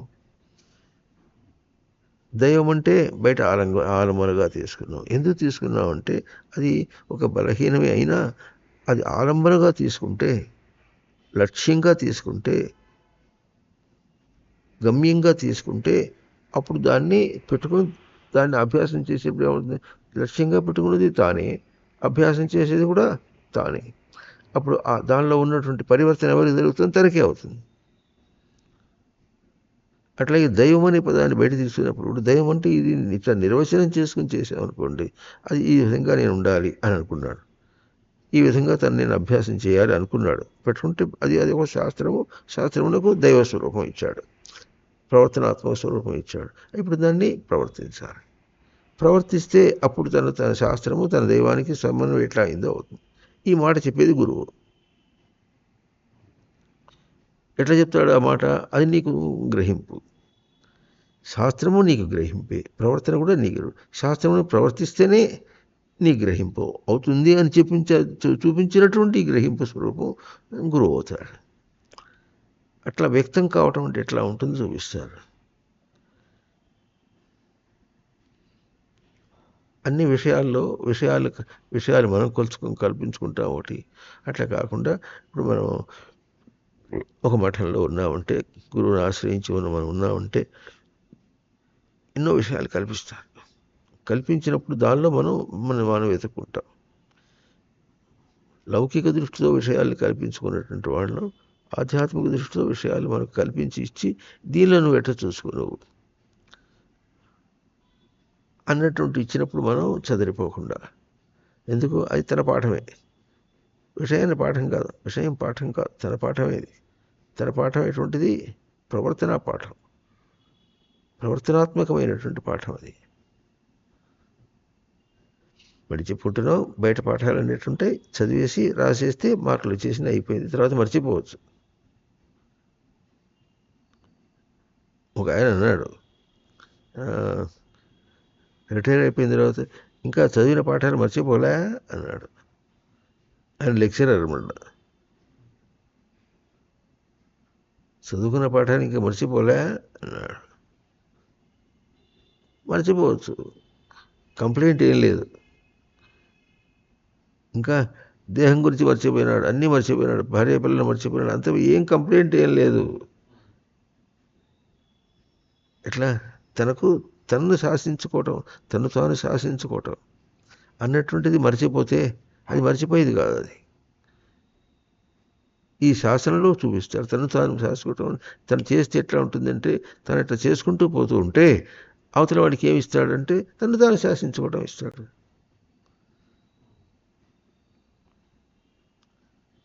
అర్థమవుతుందా లేదా?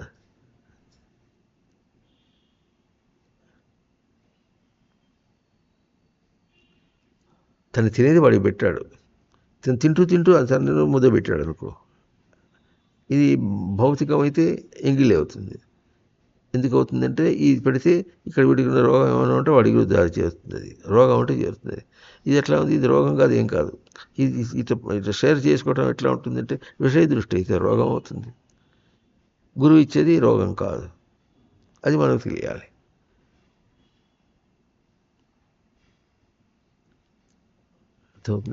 అందులో విశ్లేషించి ఎట్లా ఉంటుందంటే, శాస్త్ర దృష్టిని తనకంటే వేరు అని ఎట్లా ప్రవర్తిస్తున్నాడో, దైవం అంటే తన ప్రవర్తన అయినప్పటికీ కూడా తనకంటే వేరంటే ప్రవర్తిస్తున్నాడు. గురువు అనేది తన ప్రవర్తన అయినప్పటికీ కూడా తనకంటే వేరని ప్రవర్తిస్తున్నాడు. తనకంటే వేరని ఎప్పుడు అనుకున్నాడో అప్పుడు ఏం చేస్తాడు? వేరైన దాంతో ఎంత స్వేచ్ఛగా లోకంలో తిరుగుతాడో, లోకంలో అంత స్వేచ్ఛగా వ్యతిరేకంగా దాని అది కావాలని ఇది అదట్టాని ఇదిట్టాని అవసరమైతే ఉంటుంటే అది తీసి అవతల వారేసినట్టు. ఇంత నిర్లక్ష్యం అది. నీకు కావాలంటే దాన్ని తిను. అందుకని అప్పుడప్పుడు చెబుతుంటాం, వంకాయ కూర ఇష్టం అంటే తిను, రోజు అదే తిను, ఎప్పుడు నవ్వుతూ ఉండు. కావాలిగా, జరుగుతుందా? కాదు. పోనీ రోజుకు 3 మాటలు తినేటప్పుడు 3 మాటలు వంకాయ కూర తిను. వంకాయ కూరతో పాటు ఇంకేం తినకు, ఎందుకు? అదే ఇష్టంగా, కోరిక కదా. పోనీ కోరిక కనుక వేరే పదార్థాలతో రోజు వంకాయ కూరలో ఒక మెనుగా పెట్టుకో, అదేనా తింటాడా? రోజు వంకాయ కూరేనా అంటాడు. చేయలేవు, నువ్వు పోషించలేవు బయటది. అట్లా పోషించాలంటే గురువుని బయట పెట్టుకుని పోషించాలంటే, శాస్త్రాన్ని బయట పెట్టుకుని పోషించడం తప్పు. అట్లాగే దైవాన్ని బయటగా పెట్టుకుని పోషించడం అట్లాగో, అట్లే గురువుని తనకంటే వేరుగా రూపం పెట్టుకొని పోషించడం తప్పు. తనకంటే వేరంటే అర్థం గురువు యొక్క స్వరూపం ఏమిటంటే నేను గ్రహించే స్వరూపం, నన్ను నేను కట్టుబడి గ్రహించే స్వరూపం. అక్కడ ఏం వచ్చినా సరే అది అర్థం.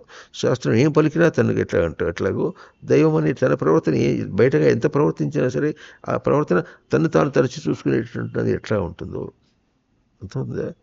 అట్లాగే గురువు యొక్క స్వరూపం కూడా మరి విషయాత్మకంగా బయటగా ఉన్నట్టుగా కనిపిస్తుంది. ఎందుకంటే గబుక్కన అక్కడ అంత గొప్పది అయినప్పుడు కూడా మనకి ఎందుకు వస్తుందంటే శాస్త్రమేమో అభౌతికంగా కనిపిస్తున్నట్టుగా ఉంటుంది, పుస్తకాల రూపంలో ఉన్నట్టుగా మనకి అదే మాట్లాడినట్టుగా ఉండదు. అది దైవము తన ప్రవర్తన బయటగా మాట్లాడినట్టుగా ఉండదు. ఇది ఎట్లా ఉంటుంది?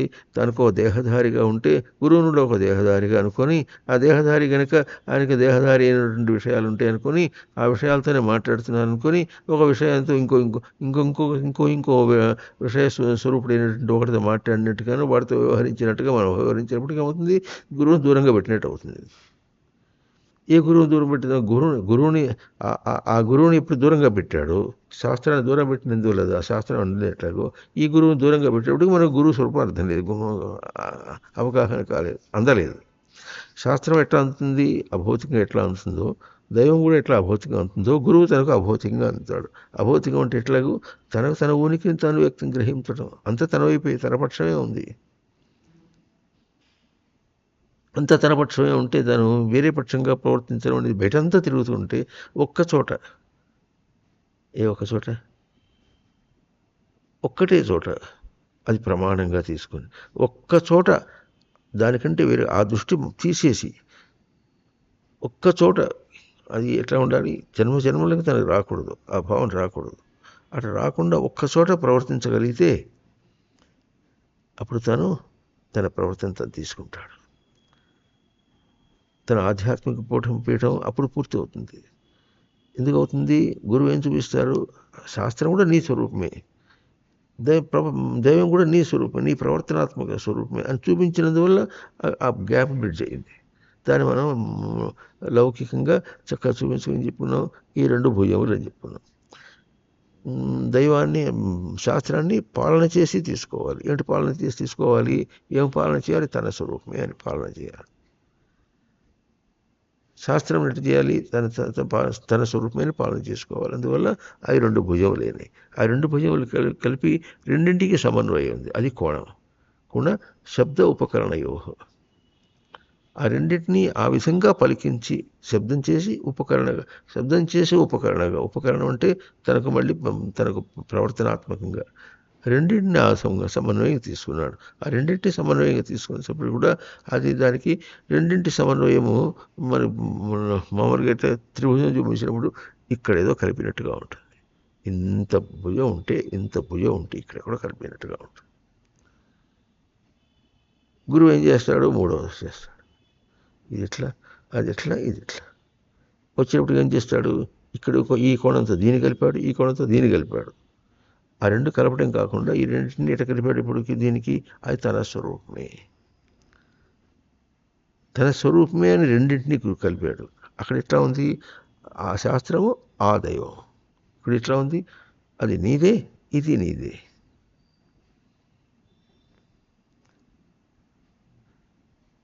అట్లా చూపించి ఏం చేస్తాడు? అందుకని శాస్త్రము చెప్పినట్టుగా ఉంటుంది. లోపల దైవము పూర్ణమైన స్వరూపము, ఉనికి స్వరూపం తన దగ్గర ఉండగా తాను ఎట్లా దర్శించలేకపోయినాడు, అట్లాగే శాస్త్రం చెప్పినప్పుడు కూడా తను దర్శించలేకపోయినాడు. ఎందుకంటే బయటగా అనుకున్నాడు కనుక. దైవం కూడా తన ప్రవర్తన అయినప్పుడు కూడా బయటగా అనుకున్నాడు కనుక చేయలేకపోయినాడు. అది కాదు, అది నీ స్వరూపమే. ఇందాక చెప్పినట్టుగా శాస్త్రం అంటే తను తాను శాసించుకోవాల్సిందే అక్కడ శాస్త్రంలో ఉంది. తను తాను ప్రవర్తించి తీసుకోవాల్సిందే దైవం. తన ప్రవర్తనగా దర్శనం చేయవలసింది దైవం కానీ బయటగా చూసేది కాదు అని ఈ రెండు ఎప్పుడైతే సంధానం చేశాడో రెండింటికి తనదే అనే ఒక కోణము, ఇంకో కోణం చేశాడు. అంటే కోణ శబ్ద ఉపకరణయో, అట్ట పలికించి ఉపకరణంగా తీసుకోవాలి. అప్పుడు నీకు శాస్త్రం నీదవుతుంది, దైవం నీదవుతుంది అని చూపించినటువంటి అప్పుడే గురువు తనదవుతాడు. మన అలవాటు ప్రకారంగా శాస్త్రాన్ని ఎప్పుడు నిందించేశాడో గురువుని నిందించేస్తాడు. దైవాన్ని ఎప్పుడు నిందించాడో తన ప్రవర్తనను నిందిస్తున్నాడు. చెప్పిన దాన్ని కాదని వేరే విధంగా అనుకున్నాడంటే అది తన ప్రవర్తనని చూపిస్తున్నాడు. తన ప్రవర్తననే నన్ను నిందించాడు.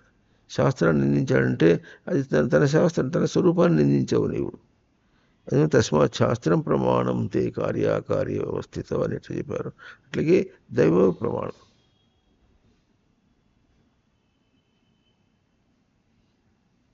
అది చూపించి క్షణానికి మన చేత అనుసరింపచేసేటట్లుగా. ఎందుకంటుందంటే మనం ప్రవర్తించడానికి ఎన్ని విషయాలు ఉన్నాయి, పొచ్చుడు. అన్ని దీనిలో నీకు ఇదే లింక్ అని చూపించాలంటే ఇదే కూడలి, ఇది అధిష్టానం, ఆధారమైనటువంటి స్వరూపం. అవి ఎట్లా వస్తాయి, వేరే వేరే రూపాల్లో వస్తాయి. తర్వాత మరి వేరే వేరే రూపాలు వస్తాయి అన్నమాట మనకే తెలుస్తూ ఉంటుంది. దేహం తెలుస్తుంటే దేహంతో అనే ఒక క్షణం ఉన్నట్టుగా ఇంకో క్షణం ఉండదు, ఎట్లా ఉంటుందో బయట వచ్చేటప్పుడు మనకు అది దీని యొక్క గుణాలు, అది దాని గుణం, అది ప్రాపర్టీస్ అంటారు, దాని గుణం అది, దీని గుణం దీని గుణం, అటువంటి వేరే వేరే గుణములతో మనం చేరుతుంది. అన్నం వేరే గుణంతో వస్తుంది, పప్పు వేరే గుణంతో వస్తుంది, పులుసు వేరే గుణంతో వస్తుంది. అవన్నీ కలుపుకొని తింటాం అనేది ఎట్లా ఉంటుందో అంటే ఎక్స్టర్నల్ ప్రాపర్టీస్. అవి బయట గుణాలతో వచ్చినాయి అని అనుకుంటున్నాం మనం. బయట గుణములు వచ్చినప్పుడు అవి ఎందుకు వస్తున్నాయి, నువ్వు ఎట్లా గ్రహించి తీసుకుంటావో బాధ్యత మనదే, మనదే, తనదే బాధ్యత అని చూపించడం అనేది చాలా చాలా విశేషమైనటువంటి విషయం. అది చూపించడం అటు చూపిస్తుందంటే మాటతో చెప్పడం కాదు, అనుభవంతో చూపిస్తుంది.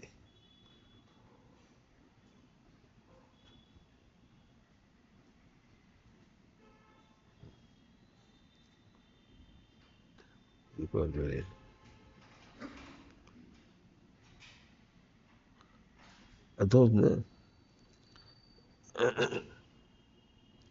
మాటలతో చూపించలేదు, అనుభవంతో చూపిస్తుంది. అనుభవం అంటే తనకు కలిగింది, అవుతుంది ఏదైనా సరే నీకు కలిగింది. అర్థమవుతుందా? అవతలది ఏమైనా సరే దాని ప్రేరణ లేదు, నీకు కలిగింది. మరి అసలు ఆ పదమే ఎంత మన స్థితిని ఎంత చక్కగా చెప్తుంది ఆ పదం. చూడండి, మన గతిని కూడా ఎంత చెప్తుందో, మన కర్తవ్యాన్ని కూడా అంత చక్కగా చెప్తుంది. దాని ఊరిని ఇంగ్లీష్లో ఎక్స్పీరియన్స్ అంటే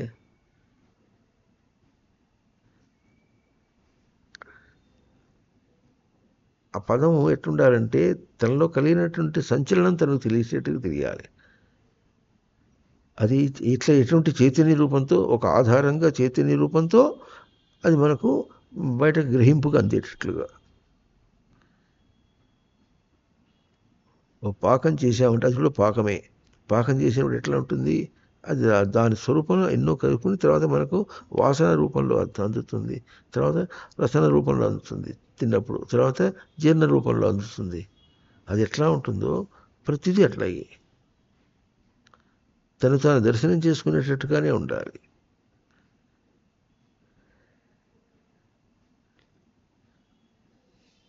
ఎంతవుతుంది?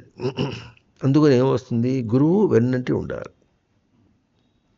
వెన్నట్టు ఎట్టుంటాడు, ఉంచుకుంటే ఉంటాడు. ఉంపుడు గతే కాదు, ఉంచుకుంటే ఉంటాడంటే ఉంచుకోవడం కాదు. ఉంచుకోవడం ఎట్లా ఉంచుకోవాలి, అదే ప్రసిద్ధం. శాస్త్రాన్ని బాధ్యతగా ఎటు తీసుకున్నాము, దైవాన్ని బాధ్యతగా ఎటు తీసుకున్నాము, గురువును కూడా తన బాధ్యత. మనం చెప్పుకుంటున్నాం, గురువు తన బాధ్యత ఎట్లా అవుతుందంటే తన గ్రహింపు, తన వ్యక్తీకరణయే. గురువు చెప్పేది తన గ్రహింపు, తన వ్యక్తీకరణ. శాస్త్రం చెప్పేది, దైవం కూడా తన గ్రహింపు, తన వ్యక్తీకరణని ఆచరించి చూడటం అనేది అని. ఆ మాట ఆ రెండింటికి సమన్వయం అదే. దాన్ని తన ఎట దర్శనం చేయాలి. చాలా గొప్ప విశేషం అది.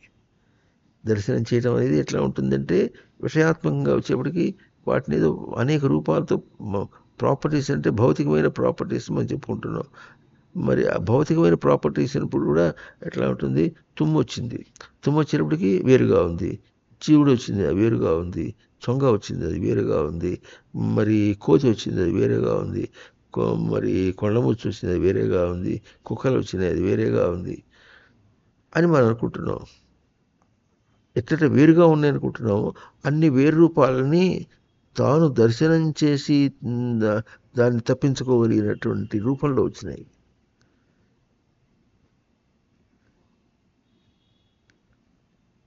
క్రౌంచములుగా వచ్చినాయి.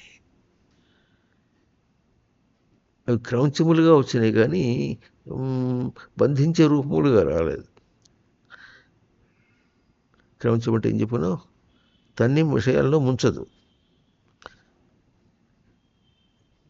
అవునా? నువ్వు నీ దాకా వచ్చి నిన్ను నువ్వు చైతన్యవంతం చేసుకున్నట్టుగానే వస్తుంది. అవునా? ఇది వెన్నంటి ఉండడం అంటే. ఈ వెన్నంటి ఎట్లా ఉండాలి?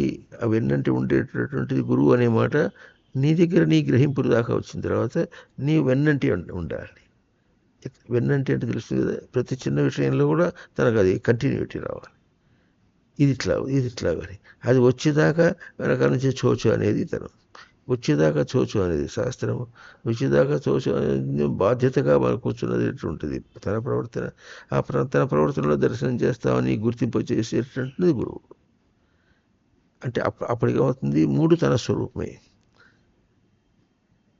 ఏం చెప్పుకున్నప్పటికీ శాస్త్రం అంటే తను తాను శాసించుకోవాల్సిందే అక్కడ ఉంది, అంతే కదా. ఆ తర్వాత తను తాను శాసించుకోవడం ఎట్లా ఉండాలి? ప్రవర్తించినప్పుడు అనుభవం కలుగుతుంది. అనుభవం అంటే ఎట్లా ఉంది?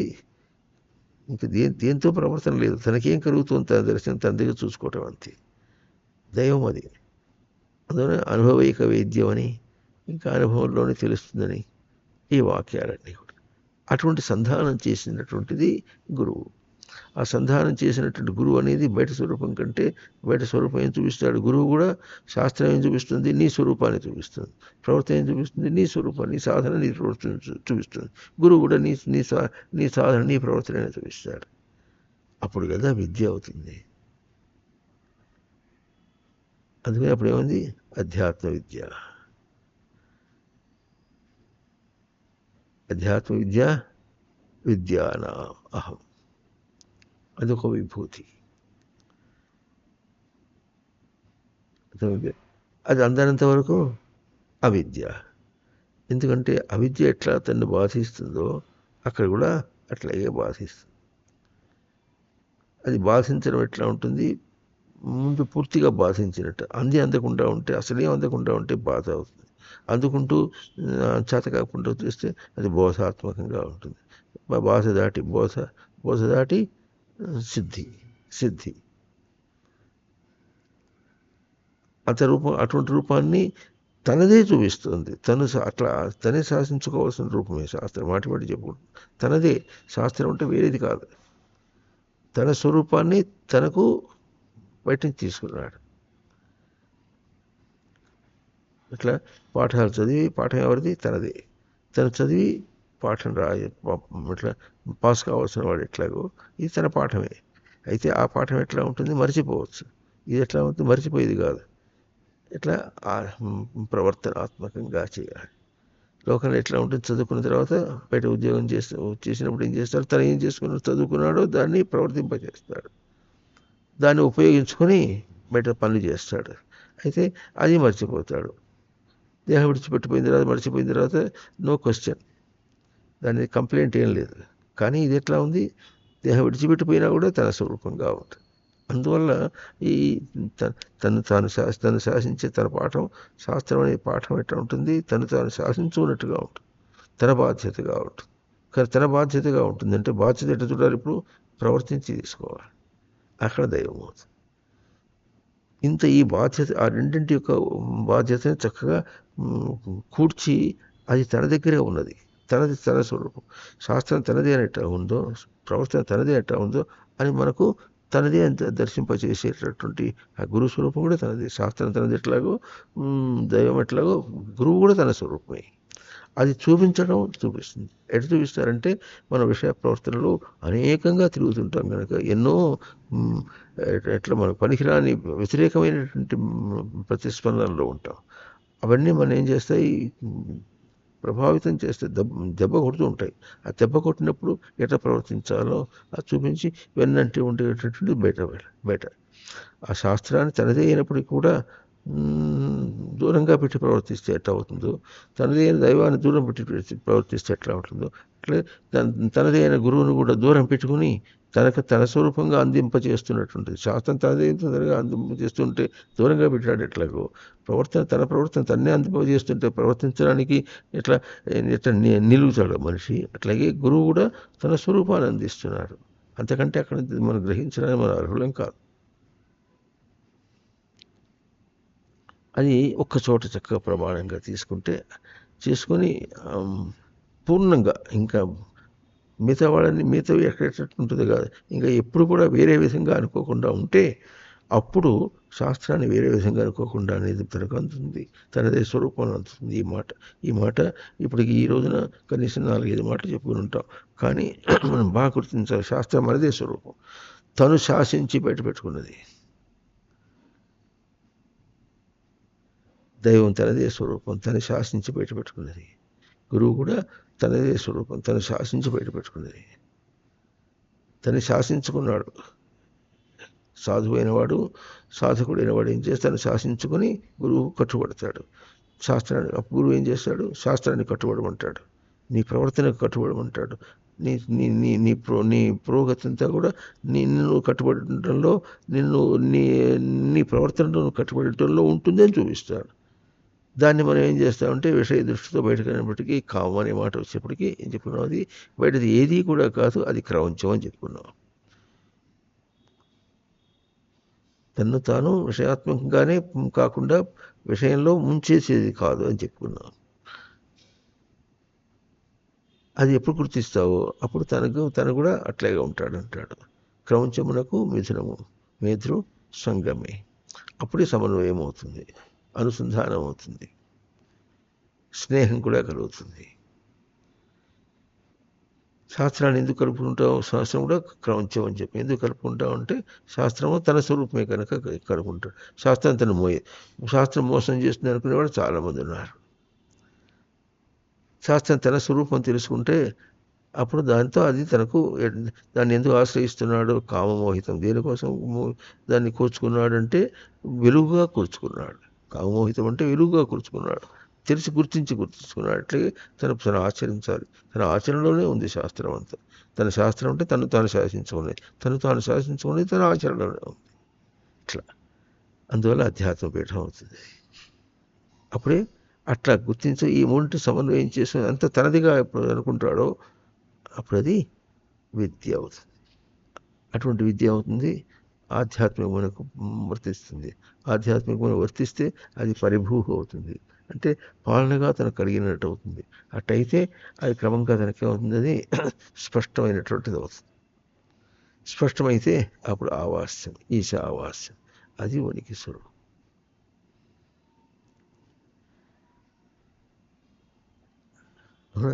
అందులో ఇప్పుడు విశేషించి ఈ మంత్రాల్లో ఏం చూపించారు? విద్యను అవిద్యను రెండింటినీ కూడా తెలుసుకోవాలి. కర్మణో హ్యపి బోద్ధవ్యం చ వికర్మణ అకర్మణస్య బోద్ధవ్యం. చేయవలసిందేమో తెలుసుకోవాలి, చేయకూడదేమో తెలుసుకోవాలి. వీటిని అతిక్రమించడం అంటే ఎట్లా ఉంటుందో, కర్మను అతిక్రమించడం అంటే ఎట్లా ఉంటుందో, ఆ కర్మను చేయకూడని దాన్ని అతిక్రమించడం అంటే ఎట్లా ఉంటుందో స్పష్టంగా తెలుసుకోవాలి. అది ఎట్లా తెలుస్తుందంటే ఆచరణలోనే తెలుస్తుంది. ఇంకొకటి కూడా చెప్పుకుంటాం, దైవం ఎక్కడుందంటే శాస్త్రంలోనే ఉంది, శాస్త్రం ఎక్కడుంది? దైవంలోనే. శాస్త్రమే దైవము, దైవమే శాస్త్రము అని దర్శనం చేయించేటువంటి గురువు. అప్పుడు ఏమవుతుంది? గురువే శాస్త్రము, శాస్త్రమే గురువు, గురువే దైవము, దైవమే గురువు. మూడింటికి అభేదమైనటువంటి స్వరూపం. అభేదంగా తాను ఇట్లా నిర్మాణం చేసుకున్నటువంటిది తనకు చేసుకుంటేనే ప్రవర్తనాత్మకంగా చేసుకున్నటువంటిది అవుతుంది, ఆధ్యాత్మిక పీఠం అవుతుంది. అప్పుడు అది విద్య అవుతుంది. అట్లా చేస్తేనే విద్య అవుతుంది.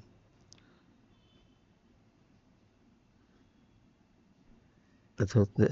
ఎట్లాగైతే ప్రవచనకాలే విద్య ఉపయుక్త భవతి అని ఎట్లా అంటారో, ప్రవచనం చేసేటప్పుడు తన విద్య తనకి ఎట్లా వస్తుందో అట్లాగో ప్రవచనం కూడా అనుభవమే చేసుకుంటూ వెళ్ళిపోతుంటే, అట్లాగే బయట ప్రవర్తించేటప్పుడు కూడా అంటే ప్రవర్తనకాలే విద్య ఉపయుక్త భవతి,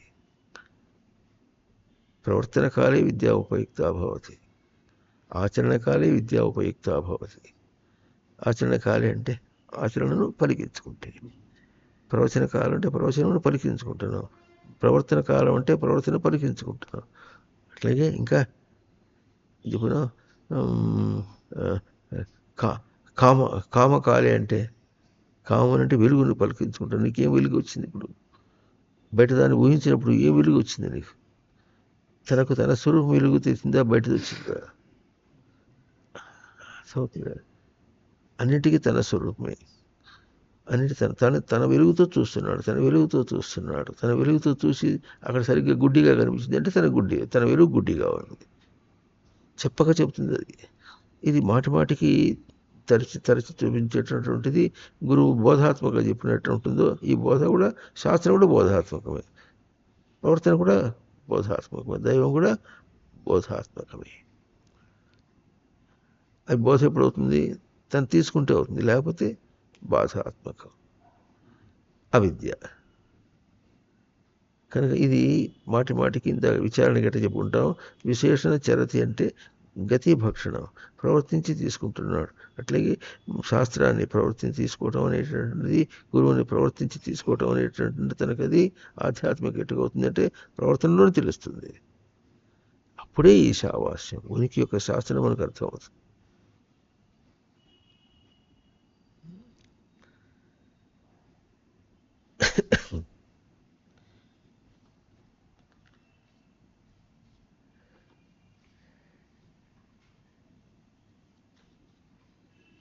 అంధం తమః ప్రవిశంతి ఏ అవిద్యాముపాసతే తతో భూయ ఇవ తే తమః య ఓ విద్యాయాగుమృతాః అన్యదేవాహుర్విద్యయా అన్యదాహురవిద్యయా ఇతి శుశ్రుమధీరాణాం ఏనస్తద్విచచక్షిరే విద్యాం చ అవిద్యాం చ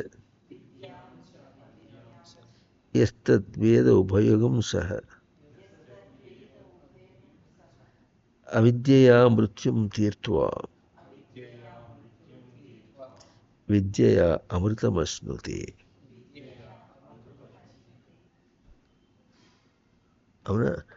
ఇప్పుడు తర్వాత మంత్రాల నుంచి సంభూతి అని ఇంకొక అంశం వస్తుంది. ఆ అంశంలో మళ్ళీ ఈ సావాస్యం చూపిస్తారు. అవి కూడా 2-3 మంత్రాలు ఉన్నాయి. అవి తర్వాత మనం చెప్పుకుందాం. ఓం తత్ సత్.